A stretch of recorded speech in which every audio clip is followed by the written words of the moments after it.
주가에 얽힌 속내, 기업 속에 숨어있는 진실 다 파헤쳐드립니다. 국내 최고의 공시 분석가와 함께하는 수상한 공시. 안녕하세요. 전 진행의 아나운서 이소미입니다. 오늘도 함께해 주실 변영인 대표님 모시고 함께 이야기 나눠보도록 하겠습니다. 대표님 안녕하세요. 네, 반갑습니다. 네, 반갑습니다, 대표님. 저희 오늘 저는 보라색, 그리고 대표님은 빨간색. 네, 저는 뽀고요. 보라돌이 뽀. 네, 맞아요. 아까 저희 작가님께서 저희 오늘 이 컨셉에 대해서 텔레토비 보라돌이와 뽀와 같다라고 해주셔가지고 방송에 앞서서 좀 빵 터지기도 했었는데요. 오늘 이렇게 저희 보라돌이와 네. 뽀 컨셉으로 성별은 좀 바뀌었지만 좀 네, 성별은 이쁘게 바뀌었죠. 봐주세요. 네. 맞습니다. 네, 예쁘고 귀엽게 봐주시면 감사하겠고요. 오늘도 유익한 정보들로 함께하도록 하겠습니다. 네, 먼저 대표님 오늘 먼저 오후장 정리부터 해봐야 되겠는데요. 네, 오늘 맞습니다. 오늘 사실 어제에 이어서 좀 약세 흐름을 보였는데 이 부분이 저희가 계속해서 주목했던 이 미 파월 의장의 발언 이 부분에 계속 좀 주목을 하고 있었잖아요. 그렇죠. 네, 그랬는데 이번에 결국 이 파월 의장의 이 통화 정책 완화 유지에 대한 발언이 모든 증시를 좀 꽁꽁 얼어붙게 만든 네. 그런 상황이었고 오늘 우리 시장 같은 경우에도 결국에는 장중에 3천선이 붕괴하는 모습도 보였었습니다. 그러다가 지금 현재는 다소 좀 낙폭을 회복하고 있는 모습이긴 한데 이런 흐름 오후장 정리를 어떻게 보면 좋을까요, 대표님? 일단 뭐 우선은 우리가 어제도 제가 좀 강조를 한번 드렸죠. 그랬죠. 항상 강조해주고 예. 계시죠, 요즘에. 뭐 요즘 뭐 입이 너무 아픕니다. 하도 말을 많이 해가지고 아픈데 네. 뭐냐면 자, 미 국채 금리 인상에 따른 이슈가 네. 부각되면 될수록 네, 우리 증시는 이에 따른 어떤 변동성이 계속 짙어진다. 크게 네, 조금 움직여지는 어떤 그런 흐름이 좀 있을 것이다. 맞습니다. 왜냐하면 항상 우리가 제가 이제 주식을 좀 많이 장기간의 어떤 시간에서 좀 고민을 해보면 네. 느낀 이 결론이 하나 있습니다. 결론이요. 소위 말하는 이 호사가들의 입주식, 미국의 호사가들 또는 이 투자자들을 대표하는 네, 성향자들의 어떤 입주식에 네, 우리 증시가 매번 휘청거립니다. 휘둘린다는 거죠. 최근에는 뭐 미국 파월 의장의 네. 어떤 발언이 그렇습니다. 나올 때마다 증시가 막 2% 빠졌다가 2% 올랐다가 맞아요. 이게 너무 지금 반복되잖아요. 네, 가서 또 진정을 시켰는데 다시 또 금리 인상이 조금 소폭 있다. 그럼 다시 조정받고 그렇습니다. 또 다시 또 경기 부양책에 대한 어떤 완화 소식이 전해지면 다시 또 이 상승하고 네, 또 금리가 또 오르면 또 빠지고 자, 이런 흐름들은 3월 셋째 주까지 좀 유지될 것이다. 뭐냐면 네. 자, 우리 증시가 이 대외적인 이슈, 즉 입주식에 휘둘리지 않는 구간은 네, 3월 셋째 주 감사 보고서가 모두 맞춰진 완료되는 다음에. 어떤 이 기업들의 네. 이 기간이 좀 지나고 나서 정기주총 잘 끝나고 나서 4월 1일 이후부터는 네, 본격적인 자금 조달과 올해 초에 수립됐던 기업들의 네, 이 사업 계획들이 조금 더 이제 가시화되는 그런 상황들이 좀 진행될 것이기 때문에 네, 우리가 연중에 어떤 이 투심이 회복되는 이 기간도 4월 초예요. 네, 그렇습니다. 그래서 5월 달에 자금들도 많이 들어오고 네. 이 자금 유치를 위한 주가 부양들도 많이 이루어지기 때문에 네, 저는 이런 이 관점에서는 그래도 2월, 3월보다는 4월, 5월이 좀 더 기대가 된다. 그래서 여기서 반짝됐던 부분은 8월 달에 반기 실적까지 좀 견고한 어떤 기업들의 흐름을 좀 예측해 볼 수 있는데 네, 자, 그런 과정들을 우리가 좀 미리 네. 겪고 있는 거니까 현금 비중을 조금 더 늘리고 네, 낙폭을 준다고 해서 주식을 또 사고 어. 다시 물렸다가 반등 온다고 해서 다시 팔고 그럴 필요가 없습니다. 현재로서는요. 자, 진바닥이 확인되고 사도 늦지 않다. 항상 네. 강조드리는 게 오늘 주식을 못 사면 큰일 날 것처럼 대응할 게 아닙니다. 그렇습니다. 언제든지 1+1 행사하는 날은 많다는 거예요.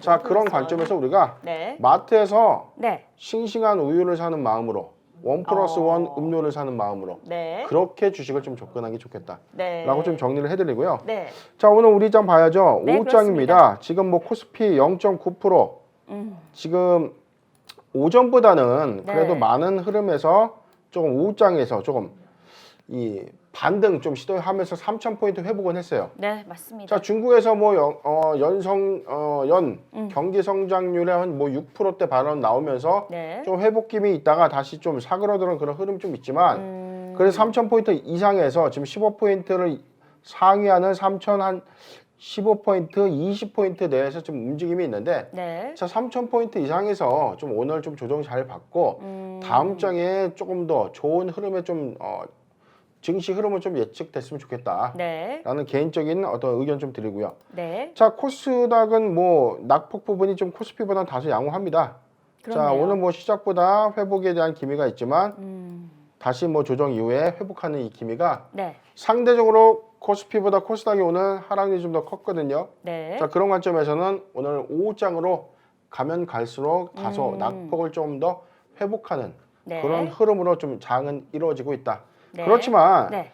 뭐 급락 조정이 있다고 해서 우리가 지금 주식이 싸니까 지금 사야지 라고 해서 다시 다음날 올라간다고 해서 물론 이제 수익권이 있어요. 자, 이럴 때는 네. 아무리 좋은 주식이라고 하더라도 반드시 익절가를 준수하는, 즉 내가 산 가격에 플러스 매입가를 2에서 3% 정도 위협하는 구간이 온다면 팔고 그 다음에 좋은 기회에서 다시 저점 매수하는 공략. 네. 자, 그렇게 당분간 좀 가는 게 투자 전략상 좀 더 좋지 않은가라는 네. 의견을 좀 드리겠습니다. 네, 현재까지 우리 증시 앞서서도 항상 말씀해 주셨던 것처럼 이제 저희 3월 셋째 주까지는 감사 보고서와 연관된 부분들과 그리고 앞으로 4월 초부터 좀 더 밝은 증시 전망이 되고 있기 때문에 현금 비중 늘리시면서 또 익절 대응하시는 그런 전략들 제시해 주셨습니다.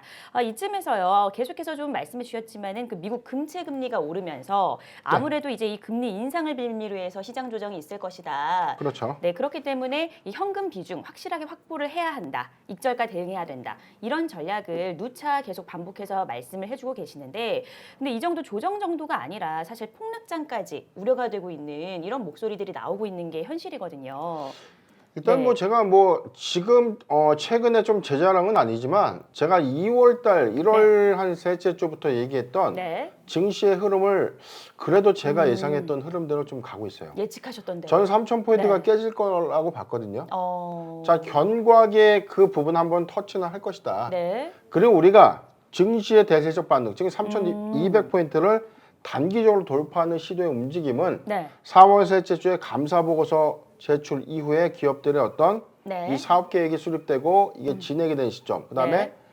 자금 조달이 된다는 거는 네. 자금 조달이라는 걸 기업이 투자 유치를 위해서 네. 주가를 부양할 수밖에 없는 선택 사항이다. 자, 이런 관점이라면 네. 자, 투심의 회복이 좀 4월부터는 좀 나아지지 않겠는가라는 관점에서 제가 3월 셋째 주에 감사 보고서 시한을 좀 염두에 둔 것이고요. 네. 자, 이에 따라서 우리가 현금 비중을 좀 잘 착실하게 늘려갔다면 네. 지금같이 단기 저점을 주는 어떤 이 구간에서 우리가 네. 조금씩 분할 매수할 수 있는 타이밍을 노릴 수 있었다라는 뭐 전략이 좀 통하지 않았나. 네. 이렇게 보고 네. 뭐 조금만 좀 참다 보면 3월 셋째 주 이후에 어떤 이 지수의 방향성은 좀 잡힐 것이다. 네. 그때 새로운 우리가 투자 전략을 우리 네. 나우경제TV에서 다시 제시해 드리겠습니다. 네, 좋습니다. 우리 4월 초에 있을 그 밝은 전망에서 우리는 과연 어떤 투자를 해 나가야 될지 저희 나우경제TV와 함께 하시면요. 언제든지 좋은 전략으로 가져가실 수 있으니까 끝까지 함께 해주시기 바라겠고요. 그런데 대표님 이럴 때 이런 경우 그러니까 폭락장의 우려가 되고 아까도 앞서 말씀하셨듯이 조정 받을 때마다 분할 매수해가는 관점. 네. 그런데 이제 내가 어떤 섹터에다가 투자를 하느냐 투자자분들이 네. 이런 것도 상당히 중요한 거잖아요.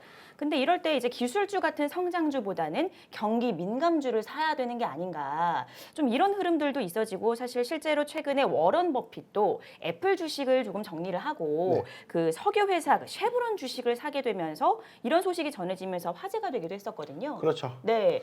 그래서 이렇게 투자 지표에 대해서 어떤 투자 방향에 대해서 정말로 이런 경기 민감주, 다시 말해서 좀 위험 자산에서 안전 자산으로 흘러가는 이런 그렇죠. 흐름이 보이니까요. 그런 쪽으로 경기 민감주로 좀 방향성을 돌려도 될까요? 일단은 이게 네. 좀 우리가 지수를 네. 지수와 이 선행 지수와 네. 선물 지수가 좀 다르게 움직입니다. 선행 먼저 지수와 움직여지는 이 지표는 선물이거든요. 네. 자, 선물이라는 건 미래 예측되는 어떤 이 주가의 방향이 네. 선행해서 움직여주는 이제 지표입니다. 네. 근데 지금 미국에서 네. 금리 인상이 될 것인가, 그렇죠. 안 될 것인가, 네. 이 수많은 말들이 많아요. 그래서 파월 의장이 3년간 금리 인상이 없다라고 강력하게 못을 박았습니다. 맞습니다. 그런데 국채 금리는 소폭 인상이 되고 있어요. 네. 근데 저는 네. 그 시그널 자체를 조정에 우리가 이 신호탄으로 봐야 된다라고 좀 말씀을 드린 바 있죠. 네, 그렇습니다. 뭐냐면 국채 금리 자체가 네. 인상된다는 시그널이 우리 국내에 인상될 때마다 영향을 미치는 것은 아니거든요. 네. 지금 미 국채 금리 인상이 우리 증시의 변동성을 초래하는 이유 중에 하나는 네. 조정의 빌미가 그만큼 없기 때문입니다. 조정의 빌미를 그냥 미 국채 금리 인상으로 그냥 결부시키는 거예요. 네. 자, 그렇기 때문에 지금 흐름은 미국에서도 지금 뭐 기술주가 하락을 하는데 맞습니다. 기술주 하락은 바이든 대통령이 당선 이후 예측됐던 시그널이 있었습니다. 이미. 네. 이미 신호탄이 있었다. 그리고 기술주가 상대적으로 미국에서는 이 지수가 연일 뭐 최고가를 경신했던 네. 2020년도에 뭐 사상 최고가를 경신했던 그런 섹터가 바로 기술주였기 때문에 네, 그랬죠. 자, 이런 관점이 우리나라도 약간 동일한 그런 성장세를 좀 나타냈는데 네. 자, 이제 쉬어갈 타임이라는 거예요. 지금 미 그렇습니다. 국채가 인상이 된다는 거는 네. 위험 자산인 주식에서 안전 자산인 채권이나 현물, 채권이나 뭐 네. 그 광물, 그다음에 금 같은 이제 안전 자산의 이동을 좀 예고하고 있는 시그널이기 때문에 네. 그런 관점에서 워런 버핏이 뭐 기술주에서 뭐 정유주로 옮겨갔다는 거는 네. 기술주가 이제 조정 이후에 큰 대세적인 어떤 조정을 염두에 두고 어. 상대적으로 덜 올랐던 뭐 정유주라든가 네. 그다음에 우리가 소비주라고 하죠. 내수주라고 하는 우리가 끊임없이 뭐 일상생활에서 접하는 그런 종목들 있잖아요. 네. 뭐 곡물, 그다음에 뭐 재분업, 원유, 원자재. 그다음에 뭐 네. 심지어는 뭐 우리가 뭐 생필품 같은 그런 생활용품 어떤 기초적인 관련. 어떤 내수주 위주의 네. 소비, 그러니까 내수 진작주라고 해서 관련돼서 뭐 크게 성장세는 없지만 네. 꾸준하게 팔리는 그런 회사들, 그냥 정해진 이익률만 가져가는 회사들, 네. 그런 회사들로의 어떤 매기가 조금 유입되는 그런 신호로만 봐야지 이게 네. 큰 폭에서 기술주가 이제 급락이 됐기 때문에 정유주나 이런 종목으로 이제 가야 된다는 네. 방향 설정은 좀 아니다. 자, 저는 뭐 확고합니다. 성장주는 갈 네. 수밖에 없어요. 언젠가는 가니까요. 언젠가는이 아니라 이미 시작이 됐죠. 네. 지금 뭐 2차 전지. 자, 전기차는 미래 산업이 아닙니다. 우리가 고속도로 가다 보면 전기차 만나요. 아이오닉도 만나고. 맞아요. 이미 만나고 있죠. 자, 이게 이제 점점 이 비율이 80% 90%가 되면 네. 이 주식은 그때 이미 너무 올라 버린 상황이 된다는 거죠. 자, 그런 관점에서 성장주는 조정의 빌미가 줄 때마다 모아가는 전략이 맞다라고 좀 정리를 해드리겠습니다. 네. 그렇다면 지금 아무리 뭐 조정 장세다, 뭐 폭락장이 우려가 된다 한다 하더라도 지금 성장주 같은 경우에는 오히려 조정받을 때마다 분할 매수해 가시는 전략이 맞다. 그렇습니다. 그리고 이 경기 민감주에도 역시 좀 안전자산 방향으로 투자 방향을 돌리는 것도 어쨌든 필요하긴 하다는 말씀이신 거죠? 필요하기보다는 네. 이 패턴이 늘는 거죠. 그러니까 저 같은 경우는 성장주와 가치주 투자는 맞고요. 네. 자, 상대적으로 매기가 좀 덜 유입됐는데 네. 외국에서의 어떤 투자 포트를 늘리는 부분에 대해서 우리가 같이 움직여줄 필요는 없다는 겁니다. 자, 왜냐면은 우리가 외국의 호사가들의 입방아, 즉 입주식에 항상 우리가 손실을 많이 봐요. 그럼 예를 들어서 이번 뭐 쉐보론 주식을 샀으니까 정유주로 가자. 이렇게 해서 따라가는 거는 맞지 않다. 예, 그렇습니다. 네. 알겠습니다. 그래서 개인만의 어떤 그 투자 전략과 이런 기준들 확실하게 세우시면서 또 그런 부분들은 저희 나우경제TV에서 다 도와드리고 있으니까요. 계속해서 함께해 주시면 되겠습니다. 네, 이렇게 해서 저희 정리해 보도록 하고요. 저희는 잠시 후에 돌아와서 본격적으로 공시 내용 짚어보도록 하겠습니다. 잠시 후에 뵙겠습니다.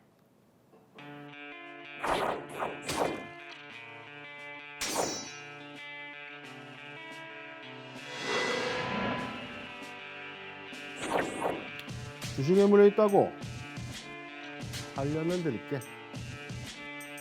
주식 투자 어렵지 않아요. 무슨 말이 필요할까요?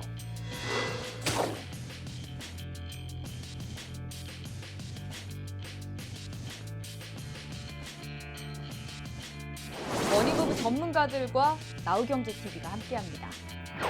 우수하게, 맑게, 자신있게.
네, 수상한 공시, 바로 본격적으로 공시 내용 살펴보도록 할 텐데요. 먼저 첫 번째 공시 내용 살펴볼 기업, 바로 헬릭 스미스입니다. 이 헬릭 스미스는요, 2005년도에 이 기술 성장 기업 특례 상장으로 코스닥에 상장이 됐고요. 2019년도에 바이로메드에서 헬릭 스미스로 사명을 변경한 바가 있습니다.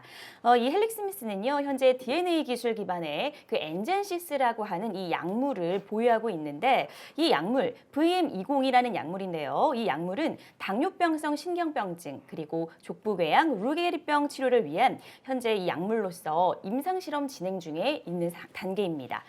그런데 이 헬릭 스미스가요, 한때는 코스닥 시총 2위에 오를 정도로 상당히 막강했고 또 투자자분들의 이 관심을 상당히 많이 받았던 기업인데, 지난해 10월 저희가 잘 알고 있죠. 이 라임 사태, 그 옵티머스 등 그 고위험 부실 펀드 투자로 인해서 큰 손실을 입은 정황이 확인이 되면서 증시 퇴출 기로에까지 선 바가 있었습니다.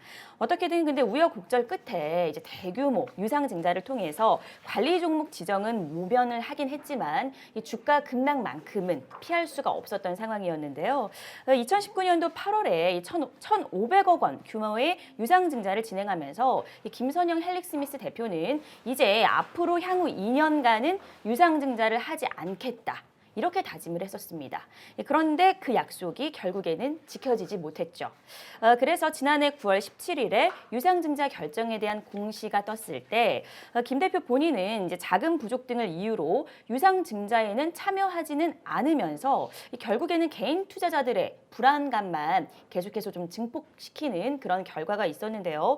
이로 인해서 결국에는 개인 투자자들이 움직이기 시작했죠. 이런 단체 행동들로 인해서 비대위는 이 소액 주주들의 표를 모아서 결국 김선영 대표의 해임안까지 올리는 그런 계획안을 수립을 했습니다. 우리 대표님, 이 회사에 대해서, 이 헬릭 스미스에 대해서 좀 관련된 공시가 있을까요? 예, 뭐 결국에 뭐 터질 게 좀 터졌습니다. 제가 예전에 헬릭 스미스에 대해서 내경제 TV에서 방송했을 때 한번 언급해드린 적이 있었어요. 네. 자, 이 회사가 갖고 있는 이 파이프라인 엔젠시스가 어찌됐든 임상에서의 어떤 좋은 결과를 도출하지 못해서 네. 이로 인해서 주가가 한번 크게 빠졌었거든요. 근데 저는 엔젠시스의 가치가 크게 훼손되지 않았다는 이 부분 하나를 갖고 네. 자, 저가 조정에 우리가 기회다. 네. 자, 엔젠시스는 제가 이제 분석한 이 파이프라인이 네. 족부궤양이라고 해서 우리가 당뇨병에 네. 이 최대 합병증 중에 하나가 이 피부가 좀 썩어 들어가는, 괴사되는. 그렇죠. 좀 궤양이라고 해서 피부가 조금 이렇게 썩어 들어가면서 네. 우리가 옛날에 이제 종기 같은 거라고 하죠. 네. 자, 그렇게 나는 것들이 이 당뇨병의 합병증이 하나인데, 자, 이 족부궤양이 네. 바로 이제 이 치료제를 개발한 회사가 이제 엔젠시스인데, 네. 헬릭 스미스가 사실 이 모멘텀으로 계속 지속적으로 어떤 좋은 어떤 흐름도 갖고 왔고, 네. 한때는 뭐 진짜 뭐 코스닥에 시총 2위. 잠룡이었죠. 맞아요. 그런데 뭐 지금 상황은 너무나 터질 게 터졌구나. 자, 뭐 긴 말 필요 없습니다. 공시부터 차근차근 좀 읽고 네. 설명을 좀 드리겠습니다. 좋습니다. 자, 이 회사는요, 작년 내에 네. 유상증자를 통해서 그때 당시에 소액주주들이 난리가 났었어요. 자, 회사가 무슨 또 자금 조달이냐, 임상도 실패했지, 또 실패되고 난 이후에 또 무슨 자금 조달해가지고, 야, 이 회사는 되고. 도대체 연구 개발은 똑바로 안 하고 왜 맨날 주식만 찍어서 돈 장사하느냐. 네. 자, 그런 질타까지 좀 끊임없이 받았는데, 네. 터질 게 터진 가장 큰 원인은 아까 우리 앵커님 말씀하신 것처럼 네. 자, 김선영 대표이사가 추가 유상증자에 또 참여하지 않았어요. 주주 배정 유상증자는 네. 주주들이 먼저 청약할 수 있는 권리를 갖고 있는 이 청약 제도가 있거든요. 네. 근데 대표이사는 자기는 납입을 안 해. 참여 안 하면서. 그리고 일반 투자자들, 그러니까 지금 현재 주주들한테 네. 아, 투자 좀 해주세요. 이게 좀 말이 안 되는 거 아닙니까? 말이 안 되죠. 난 돈이 없으니까 못 네. 합니다. 당신네들 하세요. 거의 뭐 투자자들을 뭐 빌미로 해서 뭐 유상증자 결정까지 나가지고 헬릭 스미스가 지금 기억으로는 단기 낙폭 한 45% 거의 반 토막 가까이 뭐 주식에 크게 하락했던 그런 맞습니다. 상황이 좀 있었습니다. 이후에 네. 좀 반등이 좀 있었지만 지금은 유상증자 이후에 막대하게 풀린 이 주식 때문에 주가 가치는 크게 희석이 되었습니다. 네.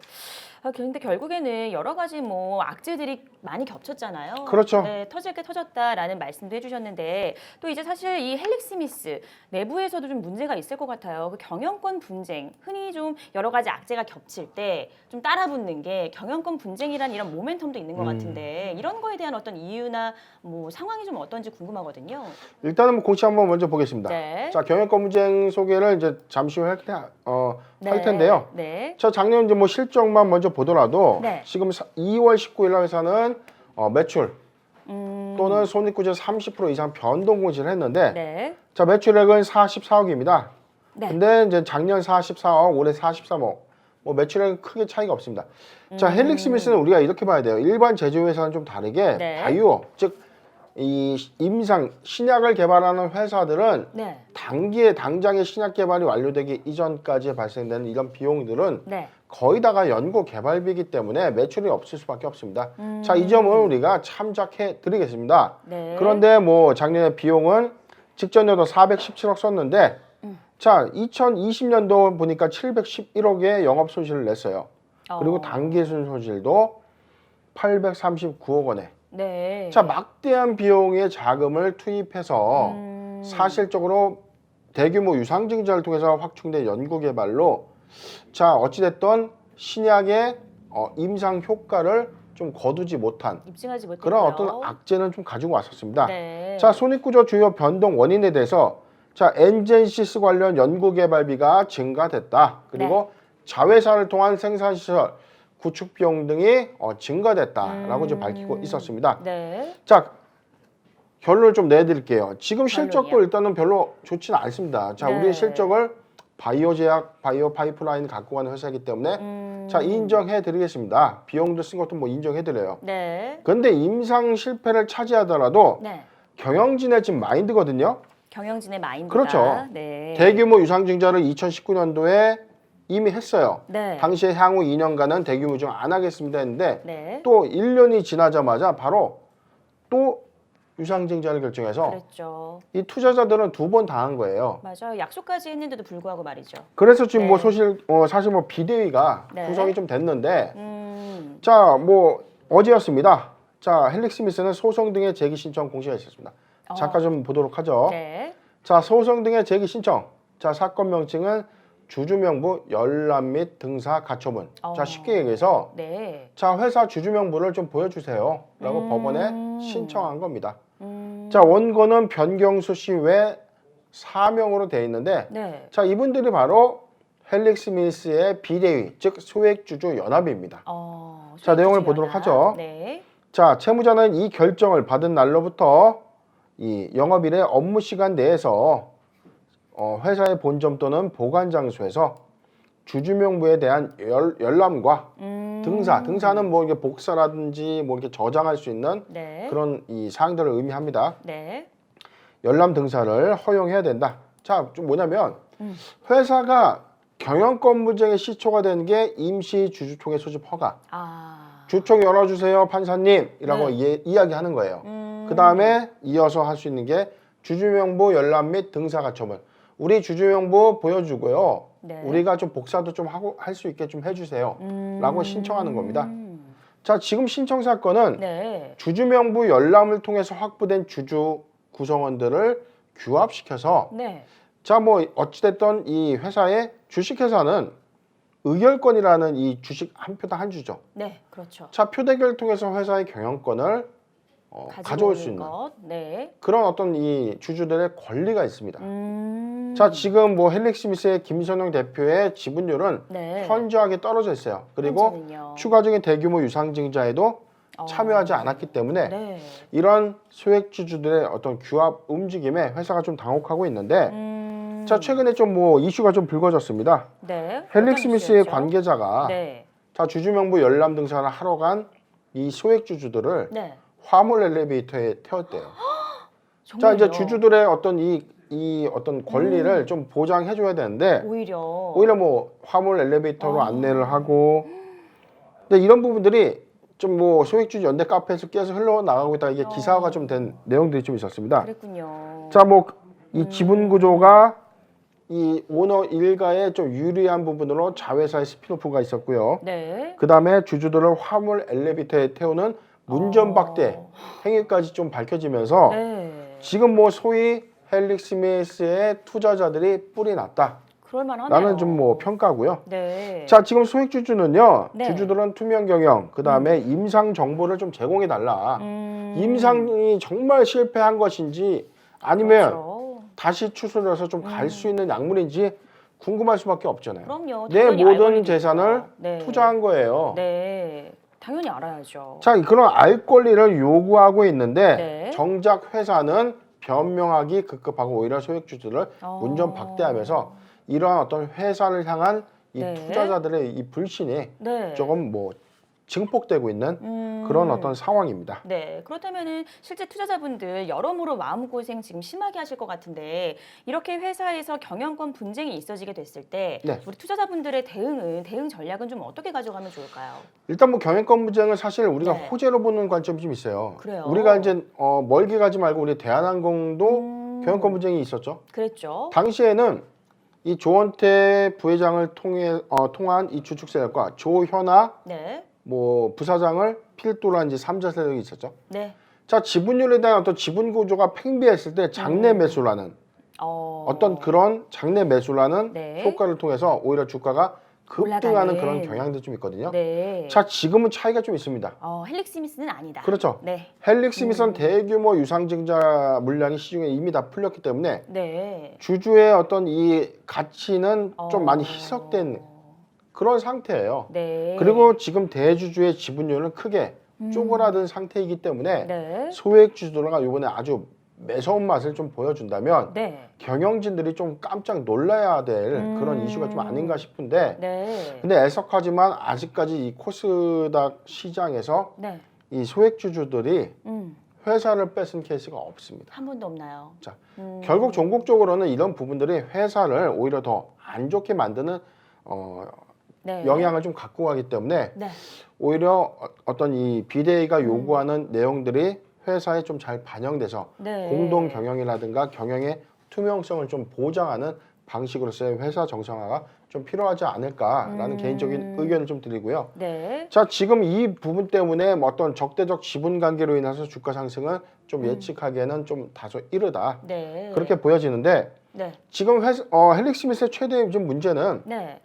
자, 주주 가치를 그러면 어떻게 할 것인가? 엔젠시스의 임상 가치가 정말 좋아질 것인가? 삼상으로서의 어떤 효용 가치가 있을 것인가? 이거 하나예요. 임상 결과가 결국 그렇죠. 긍정적이냐 아니냐. 이 약물을 위해서 수천억이 네. 들어갔는데 이게 네. 약물로서 나와야 주주들이 좋은 건데 그렇죠. 이게 만약에 계속 차일피를 회사가 꽁꽁꽁 숨기다가 결국에는 우리 이거 못하겠습니다라고 할 경우에 그 피해는 고스란히 투자자들한테 가는 거죠. 네. 이걸 우려하는 소액주주 비대위의 어떤 입장들이 회사에 좀 전달이 되고 있는 과정이다. 네. 이렇게 보여지고 네. 아무쪼록 이런 부분들에 따른 어떤 주가 모멘텀은 당분간 조금 조정 행보가 좀 있을 것이다라고 좀 예측은 되는데 네. 헬릭스미스는 뭐 이번 정총에 대한 이슈보다는 임시 주총 때 아마 이러한 어떤 이 분쟁이 좀 더 본격화될 것이다라는 것이 공시를 통해서 예측되고 있는 대목입니다. 네, 이렇게 해서 헬릭스미스의 현재 경영권 분쟁과 관련된 이슈들 결국에는 이 소액주주분들의 이 부분이 뭐 공동 경영이라든지 이런 쪽으로 가게 되면 그래도 긍정적으로 볼 수가 있고 무엇보다 현재 진행 중인 이 약물 실험에 대한 임상 실험 결과가 좀 성공적으로 나와줘야 우리 투자자분들이 조금은 안도를 하실 수 있는 상황이라는 점 전달해 드렸습니다. 네, 다음은 두 번째 저희 공시 한번 살펴보도록 할 텐데요. 두 번째 기업은 바로 E&D입니다. E&D는요, 이 화학 소재 전문 기업입니다. 이번에 실제로 E&D의 주요 사업 부문은 촉매, 그러니까 촉매 시스템 그리고 2차 전지 사업으로 현재 구분이 되어 있고요. 자동차용 매연 저감 장치를 지자체에 공급하는 이런 촉매 시스템이 가장 높은 매출 비중을 현재 차지하고 있는 기업입니다. 근데 이 회사가요, 지금 현재 신규 성장 동력인 2차 전지용 양극화 물질 전구체 개발을 현재 완료한 상태고요. 앞으로 양극화 물질 전구체 증설을 계획 중에 있는 상황입니다. 그리고 이 E&D 이제 실적을 좀 보게 되면은요, 이 매출은 현재 923억 원, 그리고 영업이익 같은 경우에는 173억 원, 그리고 순이익은 45억 원으로 낸 것으로 좀 잠정 집계된 상황이고요. 매출 상황을 좀 비교를 해보면 매출은 전체적으로 58.3%가 증가를 했고 영업이익 같은 경우에도 77.1%가 증가를 했습니다. 그런데 이제 순이익 같은 경우에는 25.8% 좀 감소한 모습을 보이고 있는데 대표님 이 E&D와 관련해 가지고는 네. 좀 어떤 이슈들이 있었을까요? 우리 앵커님이 뭐 너무 연구를 좀 잘해주셔가지고 뭐 거의 뭐 반 전문가입니다 지금. 아유 덕분입니다. 우리 대표님 덕분에. 예, 뭐 공시를 뭐 긴 말 필요 없이 봐야겠죠. 네, 그렇습니다. 자, 회사는요 바로 어제였습니다. 어제가 아니죠. 3월 3일. 자, 그저께였네요. 네, 그저께네요. 자, 신규 시설 투자 발표를 했는데요. 자, 네. 이전 공시를 보더라도 네. 회사가 5회차 전환사채 발행 결정을 했었습니다. 잠깐 공시 좀 볼게요. 네, 확인해 볼게요. 자, E&D는요 5회차 전환사채 발행 결정을 했습니다. 자, 사채라는 게 자, 제가 설명을 드렸죠. 네. 사채는 1년 후에 주가로 좀 전환할 수 있는 권리예요. 음. 자, 내가 1,000원에 받은 행사가가 1년 후에 주가가 2,000원이 되면 네. 1,000원에 차익이 발생되는 뭐 말 그대로 더블의 더블. 수익을 좀 낼 수 있는 그런 뭐 좋은 제도죠. 근데 그렇네요. 반대로 1년 후 주가가 900원이면 네. 내가 100원을 손실 보지 않습니까? 그렇죠. 그럴 때 매도 청구권이라고 해서 상한 요구를 통해서 원금과 내가 약정된 이자만 받고 끝나는 거다.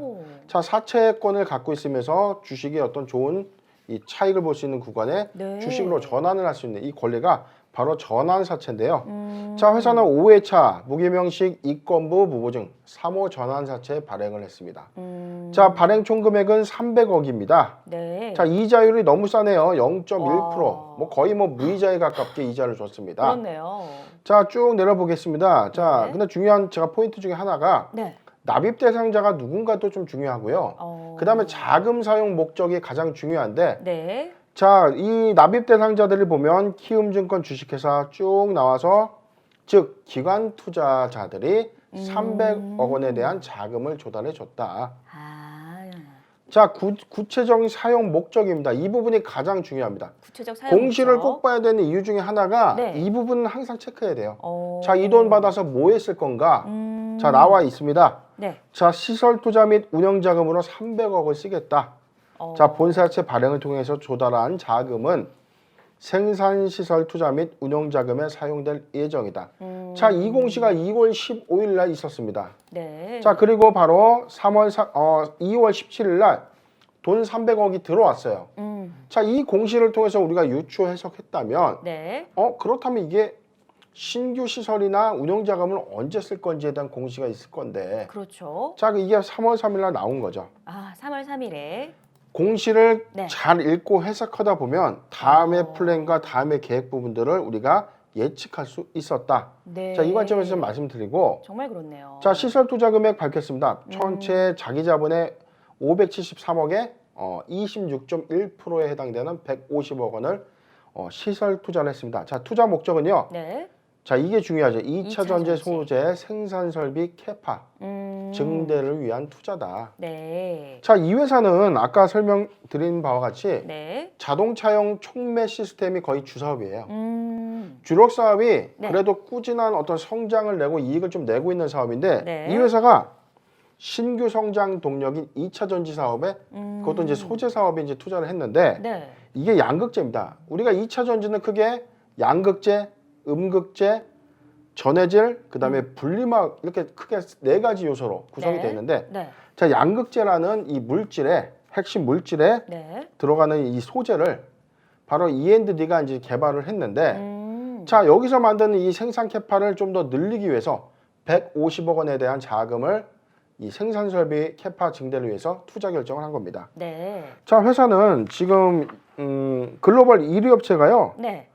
이 유미코아라고 이게 벨기에 회사입니다. 유미코아. 예, 벨기에에 있는 유미코아 회사에 네. 전구체 1만 톤을 공급하기 위해서 아. 이 시설 투자가 이루어졌다. 자, 공시를 꼭 읽으면 이후에 성장 가치, 실적 가치, 그다음에 회사의 외형 가치를 판단할 수 있는데 네. 자, 이와 같은 대규모 투자 이후에 현재의 생산 캐파보다 크게 늘어난다면 네. 자, 생산 캐파가 완료되는 여기 투자 기간이 2021년도 10월 15일로 나와 있네요. 자, 그러네요. 그렇다면은 2021년도 4, 4분기부터 새롭게 증설된 이 캐파에서 추가적인 매출이 나온다. 그러면 2021년도 올해 4분기, 그 다음에 2022년도 1분기부터 네. 성장은 좀 더 본격화될 것이다 라는 부분들이 좀 예측이 되고 있습니다. 그렇네요. 정말 공시를 통해서 많은 부분들이 예측이 되는 것 같아요. 심지어 앞으로 이 사업이 어떻게 진행될지, 이 기업이 어떤 흐름을 가져갈지 그런 아주 중요한 부분들도 네. 볼 수 있는 것 같습니다. 예, 그렇죠. 지금 뭐 현재 4,000톤의 캐파 갖고 있는데요. 네. 자, 2022년도까지 뭐 10,000톤, 그 다음에 2023년도까지 2만 톤으로 확장하면 5배 캐파가 늘어나는 겁니다. 네, 제가 그러네요. 비슷한 사례를 첨부 얘기했는데 자, 캐파가 5개면 매출의 어떤 비율도 5배가 늘어난다 이렇게 인식해야 돼요. 자, 그렇다는 건 지금 E&D가 올해 네. 실적이 너무 좋았지 않습니까? 맞습니다. 자, 이에 따라서 지금 메리츠 증권 같은 이 증권가에서도 네. 올해 923억 원에 이르렀던 E&D 매출액이 1,344억 원으로 지금 실적 컨센서스를 이제 상회하는 그런 전망치를 좀 내놓고 있고, 네. 그다음에 전구체 매출이 276억에서 네. 2022년도까지 1,116억. 아까 제가 말씀드린 게 뭐였죠?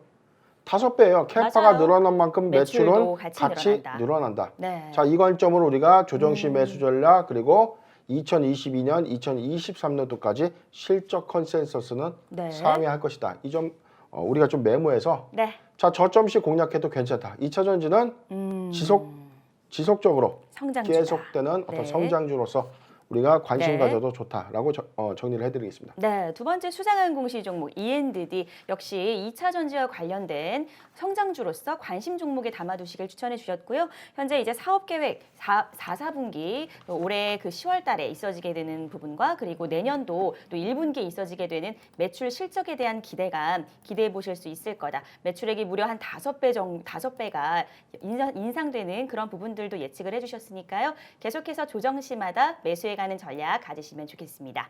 네, 다음은요. 마지막 세 번째 공시 종목입니다. 이 기업은 시노펙스 기업으로 알아보도록 하겠습니다. 네, 시노펙스는요, 현재 나노기술 소재 부품 전문 기업입니다. 네, FPCB 사업, 그리고 멤브레인 필터, 다시 말해서 액체 여과기 수처리 사업을 현재 영위하고 있는 기업이고요. 현재 이 시노펙스는 세계 최고 수준의 이 여과 기술을 현재 바탕으로 해서 영위를 하고 있고, 또 이는 반도체와 디스플레이 등의 첨단 IT 부품 분야에까지 지금 바탕이 되고 있는 상황인데, 매출 비중도 좀 살펴보게 되면요, 이 FPCB 다시 말해서 이 FPCB는 플렉시블 PCB로 이제 휘는 그 회로 기판입니다.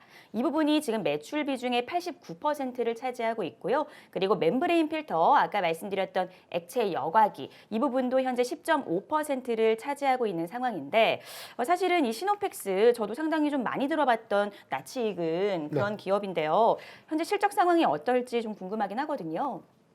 예, 잠깐 보셔 보겠습니다. 네. 자, 시노펙스입니다. 네. 자, 이 회사는 뭐 작년에 한국형 그린뉴딜의 어떤 수혜주로서 좀 네. 매기가 좀 유입돼서 아마 하반기에 좀 시세를 한번 분출했던 종목으로 좀 제가 기억을 하는데요. 네. 올해 실적이 그렇게 좋지 못했습니다. 잠깐 실적 그래요? 보겠습니다. 네. 자, 회사는 매출액 손익구조 30% 이상 변동 공시를 통해서 뭐 좀 정정이 됐는데 자, 직전 사업년도 2019년도 매출은 2,170억 그리고 작년 매출은 2,154억을 기록했고 네. 자, 작년에는 166억의 영업 이익을 냈는데 올해는 46억의 영업 손실을 내면서 적자 전환을 했습니다. 그리고 당기 순이익도 61억 원의 순이익을 냈었는데 올해는 89억 원의 이 적자를 좀 기록하면서 네. 자, 코로나19의 어떤 이 피해가 좀 가시화된 실적, 안 좋은 좀 실적을 좀 냈습니다. 네. 자, 손익구조의 변동 주요 원인에 대해서 멤브레인 필터 분야의 연구 개발 및 설비 투자 확장으로 인해서 비용이 좀 증가됐다. 사업 라고 좀 비용이 밝히고 있고요. 네. 그다음에 베트남에 있는 종속 회사의 손익구조가 좀 악화됐다. 자, 코로나19의 영향으로 해서 원가가 상승했다라고 이제 밝히고 있습니다. 네. 자, 이 회사는요, 멤브레인 필터라는 액체 여과기인데 이게 특수 나노 필터예요.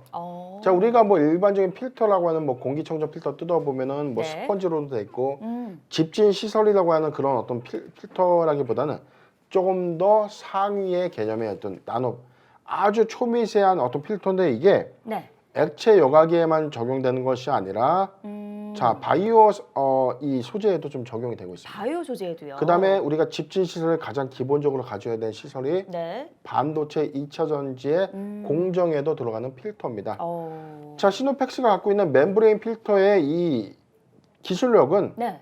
우리나라에서 거의 뭐 탑급입니다. 그런데 지금 뭐 사실은 뭐 워낙 네. 작년 어떤 코로나19에 따른 어떤 종속회사에 대한 손실 반영도 있었지만 2020년도보다는 2021년도에 어떤 실적 상승이 좀 예상되는 부분이 있어요. 이게 뭐냐면 네. 반도체 슈퍼사이클 호황에 따른 어떤 설비 투자 대규모 공장이 늘어나면 늘어날수록 생산 라인용 10나노급 EPTE 필터라는 네. 신제품이 좀 출시를 임박하고 있는데 이게 2021년도 2분기부터 좀 본격화되는 겁니다. 그 다음에 네. 적용되는 부분 아까 말씀드렸지만 반도체, 2차 전지, 즉 연료전지 분리막에도 들어가고요. 그 다음에 네. 통신기기용 테이블, 케이블에 이제 다양한 제품 라인업을 좀 예고하고 있기 때문에 네. 자, 시노스펙스가 작년에 성장 동력을 위해서 대규모 투자를 좀 했었다.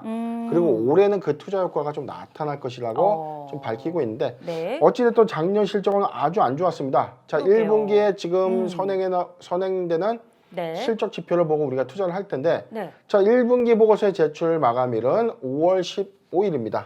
5월 15일이요. 그렇죠. 네. 1분기 실적 보고 우리가 흑자 전환되는 어떤 이 매출 상승되는 이 비율을 우리가 한번 눈여겨보고 네. 여기서 숫자적으로 좀 나온다면 조정시 매수 관점으로 시노펙스도 반기 이후로 한번 노려보는 네. 실적주를 한번 보는데 네. 자, 뭐 작년 실적이 너무 안 좋았기 때문에 맞아요. 지금 뭐 조정시 사면 됩니까? 라고 예측할 수 있겠지만 자, 지금 사는 것보다는 1분기 실적을 좀 더 한번 체크하고 난 이후에 네. 자, 흑자 전환한 가능성, 그 다음에 턴 어라운드 되는 어떤 그런 모멘텀을 필두로 한번 노려보는 투자자들에게 좋다라고 네. 좀 말씀드리고 네. 아까 제가 지금 잠깐 시간 때문에 네. 좀 차트 분석 좀 못 해드렸는데 네. 자, ENDD 잠깐 좀 보고 갈게요. 네. ENDD 차트 분석 좀 예, 보실게요. ENDD 아까 제가 뭐 목표까지 좀 못 잡아드렸는데 뭐 네. 잠깐 뭐 시간 나는 김에 좀 아우, 잡아봤습니다. 감사합니다. 자, 지금 뭐 일봉상 네. 44,700원까지 갔던 이게 2차 전지 양극재에 대한 어떤 이슈였습니다. 그 다음에 지금은 뭐 주가가 크게 조정받고 있고 그렇군요. 성장주가 사실은 지금 조정폭이 좀 커요. 근데 저는 항상 말씀드렸던 자, 실적이 따라오고 외형 가치가 커지면 기업의 주가는 반영될 것이다. 네. 이 원리는 불변입니다. 불변이기 때문에 이거를 우리가 좀 믿고 가야 되는데 네. 자, ENDD 지금 뭐 전고 44,700원 영역대에서 지금 많이 빠져 있는 구간인데 네. 자, 지금 뭐 단단하게 보여주는 3600원 정도가 좀 이탈된 가격이에요. 근데 제가 말씀드렸지만 투매나 차익 매물 실험 관점에서 이탈이 아니라 지수 조정에 따른 흐름 현상입니다. 그렇기 때문에 지금 3600원, 전 25,100원부터 네. 3600원 요 구간은 네. 우리가 탄탄하게 구성된 1차 매수 요 구간으로 좀 보여지는데 네. 자, 뭐 분할 매수 관점에서 괜찮은 구간이긴 맞습니다. 그런데 강조드렸던 게 뭐 빠진다고 해서 몰빵이 아니라 네. 자, 정해진 포트 비중에서 한 5% 내지 10% 정도 분할 매수 관점으로 계속 이 구간에 모아간다는 전략. 그 구간을 우리가 집중해서 나가는 게 좀 좋을 것 같고 네. 자, 실적이 2022년도가 좀 2021년도 2년도에 대한 실적 전망치는 더 좋아질 거예요. 그러니까요. 자, 전고 영역까지 우리가 노려볼 텐데 네. 지금 구간에선 실적에 따른 어떤 모멘텀 부분 반영된다면 저는 뭐 단기에 네. 자, 이 구간입니다. 자, 35,000원, 36,000원까지는 단기에 좀 도달 가능한 구간으로 좀 보여지기 때문에 네. 자, ENDD는 이런 관점에서 조정시 매수 관점 유효 의견 드리겠습니다. 네, 좋습니다. 아까 시간 관계상 말씀드리지 못했던 ENDD 역시 관심 종목으로 담아두시면서 조정 시 매수 전략을 세워드렸었는데 지금 현재 36,600원 지지선 이탈이 된 상황이긴 하지만 이 부분은 어떤 그 지수 조정에 흘러내리는 현상이기 때문에 전혀 걱정하실 바가 없고 1차 매수 구간으로는 25,100원에서 36,600원 사이 1차 매수 구간으로 두시면서 분할 매수해 가시고 또 단기적인 이제 목표 35,000원에서 36,000원 이 목표가 바라보시면서 대응 전략 세우시면 되겠습니다. 네, 그럼 계속해서 저희 시노펙스 관련해서 이야기 이어가 볼까요, 대표님? 예, 시노펙스도 뭐 네. 우리가 차트를 한번 봐야죠. 네, 예. 시노펙스도 차트 한번 자, 살펴보면서 일봉 차트 한번 잠깐 보겠습니다. 네. 자, 시노펙스는요, 지금 작년에 제가 말씀드렸던 부분이 이게 K뉴딜 관련된 부분 때문에 작년 8월에 네. 시세를 좀 분출했다가 이후에 주가가 조금 이제 내려가 있는 구간이에요. 근데 그러네요. 지금 이게 네. 실적적인 어떤 전망치가 크게 따라오지 못한다는 얘기입니다. 어. 제가 강조드렸던 기대감에 상승된 이후에 주가가 올라가려면 뭐가 있어야 되죠? 수주 잔고가 늘어야 되고 그 다음에 돈이 들어오고 돈이 들어오니까 회사가 외형 가치가 사업을. 달라져야 되는 그런 그림들이 네. 나와줘야만 네. 주가가 상승할 수 있는데 지금 그렇지 못하다는 겁니다. 네. 자, 작년 실적이 너무 안 좋았잖아요. 맞아요. 자, 시노펙스는요 4,000원을 단기 지지선으로 봤을 때 네. 자, 여기입니다.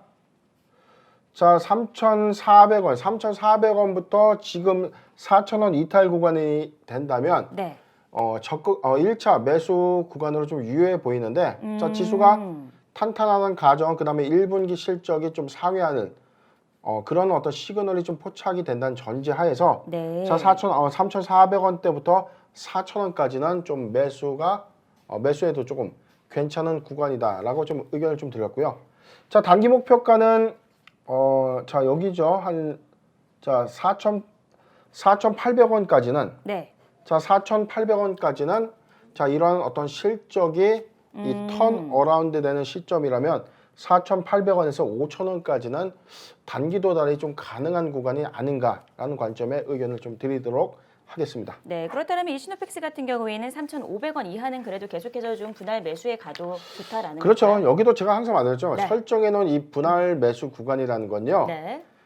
꼭 여기 떨어졌으니까 사야지가 아니라 조금 빠졌을 때 조금 사보고 여기서 좀 더 밀려봤을 때 조금 더 비중을 늘려가는 거죠. 자, 이 건드려 놓은 우리가 이제 가두리양 시장 보면 돼요.